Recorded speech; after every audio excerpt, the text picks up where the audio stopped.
What advantage then is there in being a Jew? What value is there in circumcision? Much in every way. First of all, the Jews have been entrusted with the very words of God.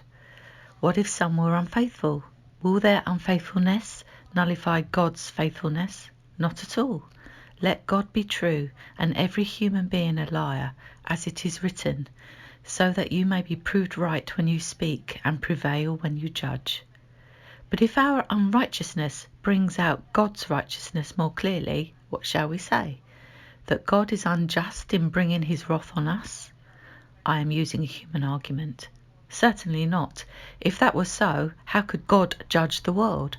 Someone might argue, if my falsehood enhances God's truthfulness and so increases his glory, why am I still condemned as a sinner?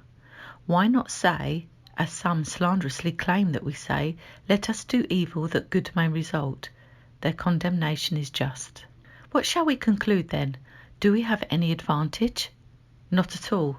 For we have already made the charge that Jews and Gentiles alike are all under the power of sin. As it is written, there is no one righteous, not even one. There is no one who understands. There is no one who seeks God. All have turned away.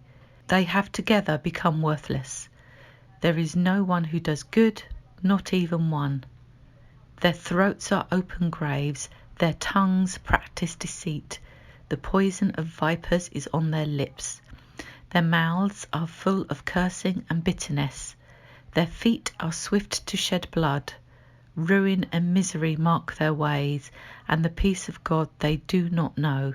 There is no fear of God before their eyes. Now, we know that whatever the law says, it says to those who are under the law, so that every mouth may be silenced and the whole world held accountable to God. Therefore, no one will be declared righteous in God's sight by the works of the law. Rather, through the law, we become conscious of our sin. But now, apart from the law, the righteousness of God has been made known, to which the law and the prophets testify.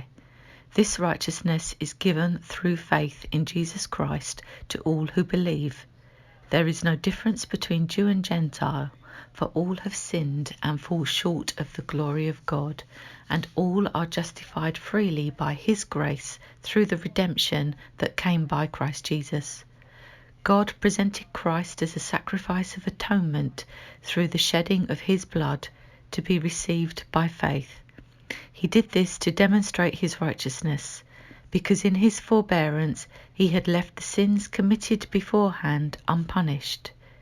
He did it to demonstrate his righteousness at the present time, so as to be just and the one who justifies those who have faith in Jesus. Where then is boasting?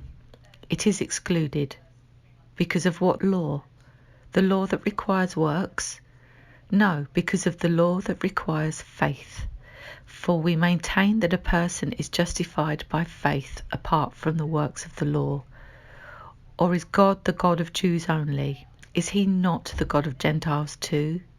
Yes, of Gentiles too, since there is only one God, who will justify the circumcised by faith and the uncircumcised through that same faith.